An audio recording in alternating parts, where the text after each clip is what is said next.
Good morning, everyone. Good morning. This is Dr. Priya Rao, Assistant Professor, Law Department, and I am going to teach you today about the concept of sale in Transfer of Property Act.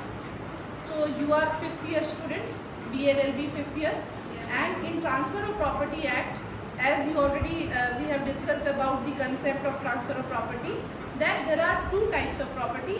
First is movable property and the other is immovable property. So this act is basically referring to the immovable property on this earth, and we'll be discussing about the concept of sale. So you all can open your Bare Act. In Bare Act you have to read section number 54. So first of all, coming to the concept of sale, as it says, that definition of sale mentions that there has to be two parties between which the transaction is going to take place. One person is called as the seller और दूसरा जो person होता है वो कहलाता है buyer. ठीक है, दो persons के बीच का transaction इसमें बताया गया है. So the parties of the sale or the contract of sale includes the seller and the buyer, and there has to be a subject matter. एक विषय वस्तु होनी जरूरी है उस प्रॉपर्टी के लिए. वो प्रॉपर्टी जो है वो सब्जेक्ट मैटर कहलाती है या विषय वस्तु. अब जब एक सेलर किसी बायर को अपना सामान बेचता है तो वो एक कंसिडरेशन के लिए बेचेगा, प्रतिफल के लिए, जो बेसिकली एक अमाउंट रहता है या मनी रहता है जिसके लिए वो ट्रांजैक्शन होता है. वो किसी भी प्रकार से हो सकता है. वो ट्रांजैक्शन डिलीवरी ऑफ पोजेशन करके हो सकता है या रजिस्ट्रेशन के थ्रू हो सकता है. So coming to the concept of sale, the essentials of sale, you can write down in your copies what are the essentials of sale. So when the question comes in the exam about what is sale, what do you understand by the concept of sale or the essentials of sale, you have to mention all these points which I am telling you today. So first point talks about the parties of the sale, that is the buyer and the seller. Second is the subject matter of the sale. Third is the price or consideration, and fourth is the transfer or conveyance. Transfer or conveyance.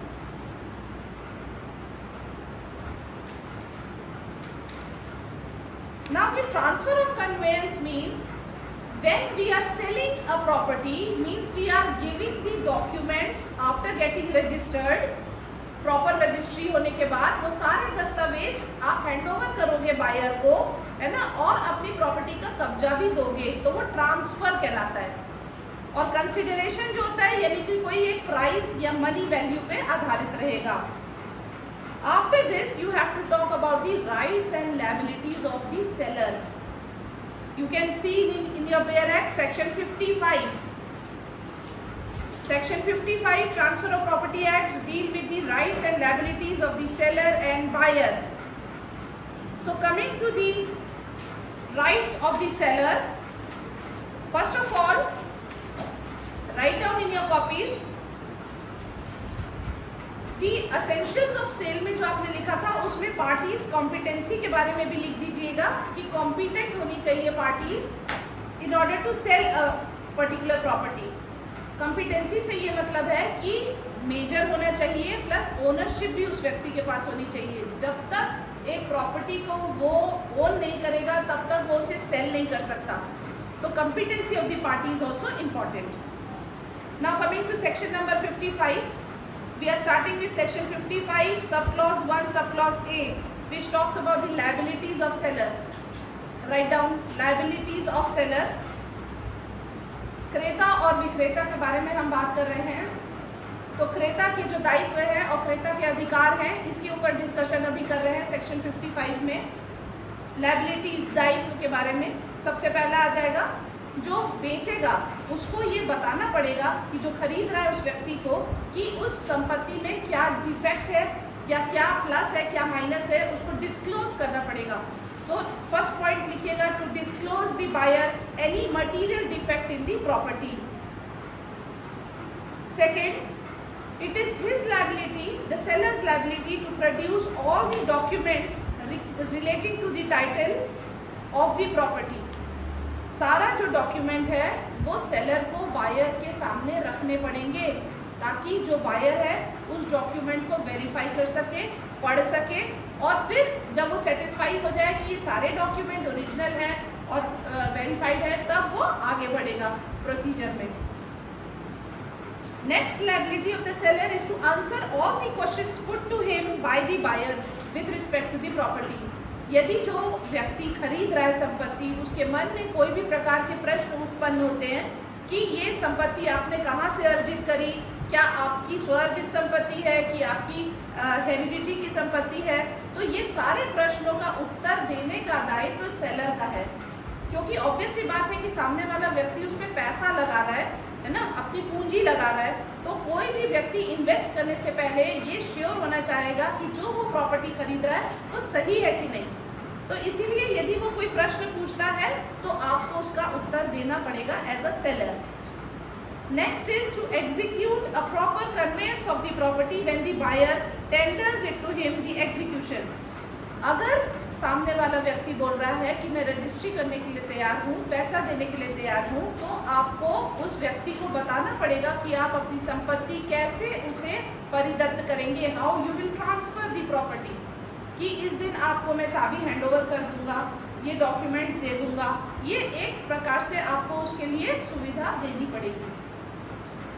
Next is to take care of the property between the date of contract and delivery of position.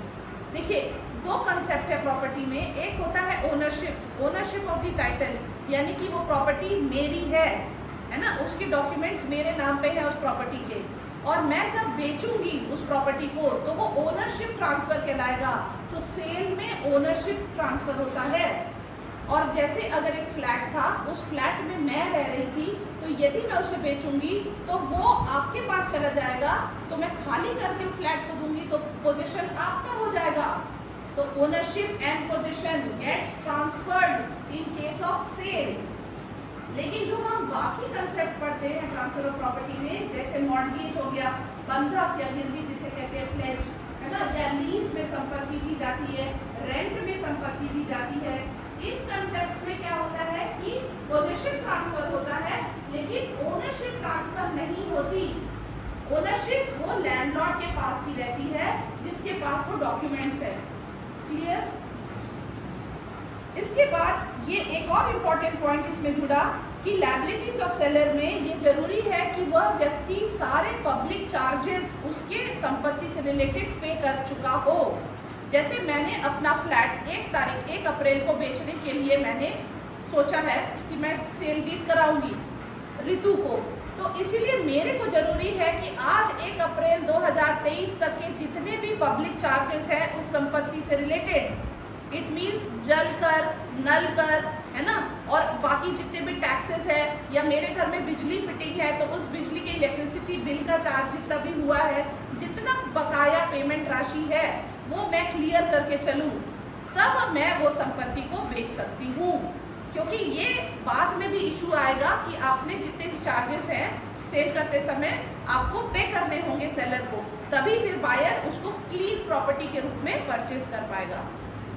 Got it? So here we are talking about the liabilities of the seller. Now after the sale is over, what is the liability of the seller? पहला ये था कि before this purchasing of the property. Now the buyer has already purchased the property. Imagine that situation, right? Now what is the liability of the seller? He is supposed to deliver the possession. Registry हो गई, पैसा आपने ले लिया, ownership आपकी transfer हो गई, लेकिन पोजीशन देना पड़ेगा, कब्जा देना पड़ेगा। उसके बारे में section 55 sub clause 1 sub clause F you can read in your bare act. To give the possession of the property to the buyer as its nature admits. 55 sub clause 2 to deliver a good title to the buyer. The seller cannot represent a higher title than that which he actually owns. जितना वो संपत्ति का owner है उतना ही वो transfer कर सकता है, उससे ज़्यादा नहीं। कोई भी संपत्ति ट्रांसफर होते समय उसका एक डिमार्केशन होता है, लिमिट बनाई जाती है और उसका एक खसरा में जिसे कहते हैं किसान किताब या जो रिकॉर्ड्स रहते हैं लैंड रिकॉर्ड में, उसकी स्पेसिफिकेशन रहती है, उतना ही ज़मीन ट्रांसफ़र कर सकता है जितना उसके नाम पे लिखा हुआ है लैंड रिकॉर्ड में। Now coming to the consideration, after the consideration has been paid by the buyer to the seller, it becomes the latter's duty to deliver all the documents relevant to the property title to the new owner. एक बार पैसा मिल गया seller को, तो seller का ये दायित्व है कि वो सारे डॉक्यूमेंट्स उससे रिलेटेड जितने भी थे वो बाकायदा जाके बायर को ट्रांसफ़र कर दे या उसको हैंड ओवर कर दे। Clear? So here we talked about the liabilities of seller before the sale and after completion of the sale, after the registry is over. Next point is about the buyer's liability. अब जो मुझसे संपत्ति खरीद रहा है, जैसे मैंने example दिया, रितु गांधी ने मेरे से संपत्ति खरीदी, मेरा फ्लैट खरीदा 1 अप्रैल 2023 में, अब उसकी क्या लायबिलिटी है? Before the completion of sale, अगर सेल नहीं हुआ है तो उसके पहले वो डिस्क्लोज करेगी, she has to disclose to the seller any fact in relation to the nature of extent of seller's interest in the property. Section पढ़िएगा 55 सब क्लॉज 5 सब क्लॉज ए, यानी कि यदि उस प्रॉपर्टी से रिलेटेड कुछ भी फैक्ट्स इसको पता है या इसके पास कोई डॉक्यूमेंट है, वो चीज़ वो बताएगी और वो ये समय और टाइम बताएगी कि कितने समय वो अपना पैसा मुझे ट्रांसफ़र करेगी, ये उसकी लायबिलिटी है। क्योंकि without consideration no transfer of property takes place, है ना। There has to be money for a sale to take place basically. अगर सेल हो जाती है, पैसा ट्रांसफ़र हो जाता है ना, और रितु उस कब्जे में भी आ गई, उस फ्लैट में रहने लग गई, तो अब उसकी क्या लायबिलिटी होगी? सेल तो ओवर हो गई है। Liability will be to bear any loss arising in the property, क्योंकि वो प्रॉपर्टी अब उसकी हो गई। अगर उस फ्लैट में कोई भी रिपेयर है, वाइट वॉश कराना है, बिजली की फिटिंग खराब हो गई है, पाइप टूट गया है, any kind of loss has to be borne by the seller, by the buyer, क्योंकि उसने वो संपत्ति खरीद ली और वो रहने आ गई उस पर। Clear? But she also has right over the property. क्या राइट रहेगा? अभी तो हमने लायबिलिटीज बात करी कि उसको पैसा देना है, टाइम प्लेस बताना है, लॉस को बियर करना है, पब्लिक चार्जेस जो आएंगे वो उसके नाम से आएंगे। अब जल नल कर की रसीद बनेगी वो उसके नाम से बनेगी, क्योंकि she is a new buyer of the property. लेकिन उसके अधिकार भी हैं, राइट्स ऑफ द बायर। लिखिए section 55 sub clause A. Rights of buyer में where the ownership of the property has pass to him the benefit and the improvement on that property. यदि मैंने खेत ट्रांसफर किया था और उसमें कोई फसल उग रही थी, तो उसमें जितना भी बेनिफिट होएगा वो सब अब इसका हो जाएगा। या मैंने कुछ इम्प्रूवमेंट किया है, मैंने उसमें चौकीदार के रहने के लिए घर बना दिया है ना, या फिर मैंने मेड़ बना दी है, या मैंने टंकी लगा दी है, तो जितनी भी बेनिफिट होगा वो सब अब इसके लिए हो जाएगा, इसको मिलेगा, वो इसकी अधिकारी हो जाएगी। तो these will be the rights of the buyer. Got it? After this the sale concept, what is important is what is called as mortgage. Mortgage एक नया कंसेप्ट है जो ट्रांसफर ऑफ प्रॉपर्टी में हम डिस्कस करने वाले हैं, और इसका मतलब होता है बंधक। बंधक रखना, यानी कि मैं अपनी प्रॉपर्टी किसी को दे रही हूँ और उसके बदले में पैसा उससे उधारी ले रही हूँ। क्लियर? मेरे को आवश्यकता है तो मैंने अपने फ्लैट के डॉक्यूमेंट्स मैंने गिरवी रख दिए, लेकिन गिरवी वर्ड ना यूज़ करके हम बंधक वर्ड यूज़ करते हैं, क्योंकि गिरवी जो है वो प्लेज का वर्ड है इंग्लिश में, जिसमें इमूवेबल प्रॉपर्टी के बारे में नहीं बल्कि मूवेबल प्रॉपर्टी का डिस्कशन होता है। So there is a difference between the pledge and the mortgage, right? Now coming to mortgage, the types of mortgage. 6 प्रकार के मॉर्टगेजेस होते हैं जो हम पढ़ेंगे। आप बेयर एक्ट में निकालिए section number 58। When the question comes about write the definition of mortgage, what are the types of mortgage, आप लोगों को इसमें डेफिनेशन सेक्शन 58 में लिखनी है, और मॉर्टगेज हाउ मेड, कैसे बंधक रखा जाता है 59 में उसका उल्लेख किया गया है। Clear? Now the definition of mortgage says that there is a transfer of interest in the immovable property and it is given as a security for loan. जो मैंने बताया कि पैसा मुझे चाहिए था तो मैंने अपने डॉक्यूमेंट्स, घर के कागजात एज अ सिक्योरिटी मैंने सामने वाले व्यक्ति को दिए, तो मेरी प्रॉपर्टी बंधक के रूप में इनके पास है। अब जो इन्होंने मेरे को अमाउंट दिया, फॉर एग्जाम्पल इसने मुझे 1 लाख रुपए उधारी दिया है, वो कहलाएगा प्रिंसिपल अमाउंट ऑफ मनी। ठीक है, मुझे इसको 3 महीने में या 4 महीने में जो भी टाइम फिक्स होता है, मुझे वो पैसा इसको वापस करना होगा, तभी ये डॉक्यूमेंट्स मेरे को वापस दे देगी। तो जो 1 लाख रुपए मैं बोल रही हूँ वो प्रिंसिपल अमाउंट है, लेकिन जब मैं पैसा वापस करूंगी तो मुझे इंटरेस्ट के साथ वापस करना होगा, यानी ब्याज के साथ। तो वो मार्केट की रेट के हिसाब से रहता है, कोई व्यक्ति 3% लेता है, कोई 5% ब्याज में पैसा उधारी देता है। तो जो फिक्स होगा हमारे बीच में मॉर्गेज डीड में, एक डीड बनेगी अलग से जिसमें विटनेसेस के गवाह साइन होंगे, गवाहों के, और उसमें एक टाइम फिक्स होगा कि कब मुझे पैसा वापस करना है, तो उतना अमाउंट मुझे पे करना होगा। Coming to the types of mortgage. Types of mortgage first of all is the simple mortgage. Simple mortgage का अर्थ होता है where without delivery of possession the property is given to the person, यानी कि मैंने अपने संपत्ति के कागजात, है ना, इस बच्ची को, ऋतु को दिए, क्योंकि मुझे 1 लाख रुपए उससे लेने थे, तो मैंने इसको कब्जा नहीं दिया अपनी प्रॉपर्टी का। मैं उसी प्रॉपर्टी में रही हूँ, उसी घर में, उसी फ्लैट में रह रही हूँ, लेकिन डॉक्यूमेंट्स मैंने इसको दिए और वो डॉक्यूमेंट मैंने सिक्योरिटी के रूप में इसको दिए और उसने उसके बदले मुझे 1 लाख रुपए दिया है। क्लियर है?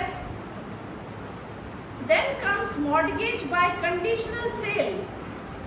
मॉर्गेज बाय कंडीशनल सेल पढ़िएगा section number 58 sub clause C. Conditional cell यानी कि एक सेल के रूप में दे रही हूँ, कंडीशन लगा के, terms and condition to be applied. उसमें ये रहता है ऐसा मॉर्गेज जिसमें मैं इसको बोलूँगी कि तुम मेरे डॉक्यूमेंट्स को रखे रहो, मैं तुमसे 1 लाख रुपए ले रही हूँ और मैं इसका वापस करूँगी, ये पैसा ब्याज के सहित वापस करूँगी, और यदि नहीं कर पाई तो तुम इस प्रॉपर्टी को सेल कर सकती हो। ठीक है, तो ostensibly I am selling the property, not in actual sense. अगर मैं रीपे नहीं कर पाई तब ये सेल कर देगी प्रॉपर्टी, तो it is called mortgage by conditional cell. और यदि मैंने पे कर दी तो मेरे को डॉक्यूमेंट वापस हो जाएंगे। Clear? Third is usufructuary mortgage, section 58 का डी। अब इसमें यूसुफ्रुक्ट यानी कि बेनिफिट लेने हैं मॉर्गेज प्रॉपर्टी से। तो इस प्रकार के मॉर्गेज में जो संपत्ति है उसका पोजेशन देना जरूरी है। जैसे मेरे पास कोई आम का बगीचा था, मैं उस आम के बगीचे को ऋतु को दूंगी कि तुम इसको यूज करो और इसमें से जितने भी इसमें फल आ रहे हैं तुम उसको बेचो, और उससे जो पैसा आएगा उसमें तुम मेरे principal amount of money plus interest को सेटिस्फाई कर सकते हो, यानी उसमें सब्ट्रैक्ट करते जाना, और जितना पैसा बचेगा वो मैं पे करूँगी। समझ में आई बात? So she is using the property.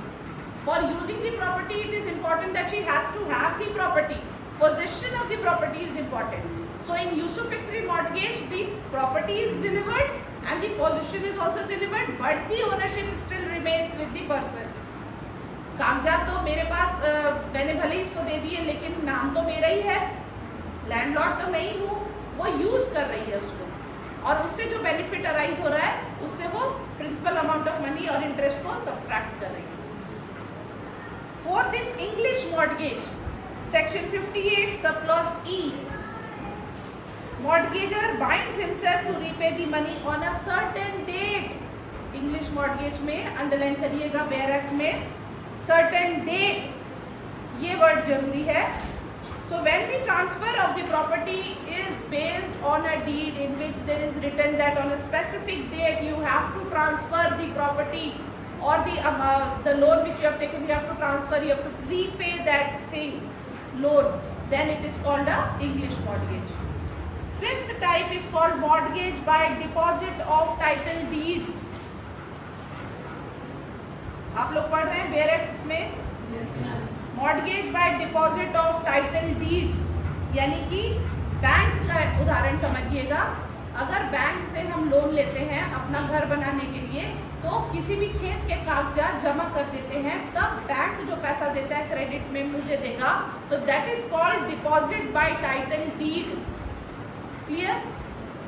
अब ये पांचों को छोड़ के अगर किसी अन्य प्रकार का बंधक है तो वो कवर हो जाएगा एनॉमलस मॉर्गेज। सेक्शन 58 में दिया हुआ है, mortgage other than whatever has been discussed above is called as anomalous mortgage. जो पांचों कैटेगरी में नहीं आ रहा है वो छठवें में आएगा, जिसे हम रेसिड्यू भी कहते हैं, वो एनॉमलस मॉर्गेज कहलाता है। Right? Now coming to section 60, rights and liabilities of mortgagor. दिख रहा है आप लोग को? Yes, ma'am. Right to redemption, section 60. See, as soon as the mortgage property, the money is returned to the person, I am giving my documents to her, so I will be called as mortgager and she will be called as mortgagee. जिसको हम दे रहे हैं कागज वो mortgagee हो जाएगा, और जो दे रहा है वो mortgager। क्लियर है? दो लोग इन्वॉल्व हैं। अब जब मैंने इसको पैसा वापस कर दिया तो मेरे पास राइट ऑफ रिडेम्पशन आ जाएगा। I will get back the property, the documents which I have given her as a mortgage. Right? Right of redemption, right to end the mortgage deal, right to transfer the mortgage property back to his name and take back the possession of the property in case if there was a delivery of possession. कौन से में delivery of possession हुआ था? Yusufi mortgage में। तो वैसे बंधक जो रहते हैं वैसे मॉर्गेजेस में मेरे को पोजेशन भी वापस मिल जाएगा along with the documents which I have given as soon as I pay the money, pay the loan. Next comes the right to inspection of production of documents, section 60 subclause B, capital B है ये। The mortgager can request at all reasonable times on his own cost, on successful payment of expenses incurred by the mortgagee on his behalf to inspect the copy of the documents. अगर मैंने अपने documents इनके पास बंधक रखे हैं तो ये मेरा अधिकार है कि जब मैं चाहूँ वो डॉक्यूमेंट्स को इंस्पेक्ट कर सकती हूँ, क्योंकि वो मैंने इनके पास रखे हैं सुरक्षित। तो मेरे मन में यदि आशंका उत्पन्न होती है कि कहीं इन्होंने उस पर फोर्जरी तो नहीं की है, कोई फ्रॉड तो नहीं किया है, उसे बेच तो नहीं दिया है, या किसी और के पास बंधक तो नहीं रख दिया है, तो मेरा ये अधिकार है कि मैं जब चाहूँ उसको इंस्पेक्ट कर सकती हूँ। Section 60। Then comes right to recover the possession. Once I have paid the money, it is my right to get back the possession. Renewal of the mortgage lease, section 64. अगर लीज भी हुई है तो उसको renew करने का भी अधिकार मेरे पास है। The mortgage's power to lease that property. Now we will talk about the liabilities of the mortgager. Section 66. Duty to avoid waste. Mortgager is not supposed to commit any act which leads to the waste of the property. Document मैंने इनको दे दिए, पैसा इनसे ले लिया, तो मैं अपनी संपत्ति पे किसी भी प्रकार का कोई वेस्ट ना करूं, लॉस ना करूं, क्योंकि यदि मैंने पैसा इन्हें रीपे नहीं कर पाया तो वो संपत्ति इनकी हो जाएगी, और वो संपत्ति को बेच के वो अमाउंट से जो पैसा इनके पास आएगा उससे मॉर्गेज मनी जो प्रिंसिपल अमाउंट था प्लस द इंटरेस्ट उसको वो सेटिस्फाई कर पाएंगी। Clear? Similarly, there has to be transfer of title if I am unable to repay the amount. So today's class was about the mortgage. I hope I have made everything clear to you. And if the question arises about the rights and liabilities of mortgager, you are supposed to first start the answer with the definition of mortgage and then coming to the rights and liabilities of mortgagor. Got it? अगर आपको कोई doubt है तो आप पूछ सकते हैं, नहीं तो हम क्लास खत्म कर रहे हैं. अगर you have any doubt you can ask me. So we have discussed about 2 questions today. What is sale? Essentials of sale, parties to sale, है ना, and rights and liabilities of seller buyer. Next question was what is mortgage? Rights and liabilities of mortgagor. Transfer of Property Act, right? Section 54, Section 58. Thank you. Thank you.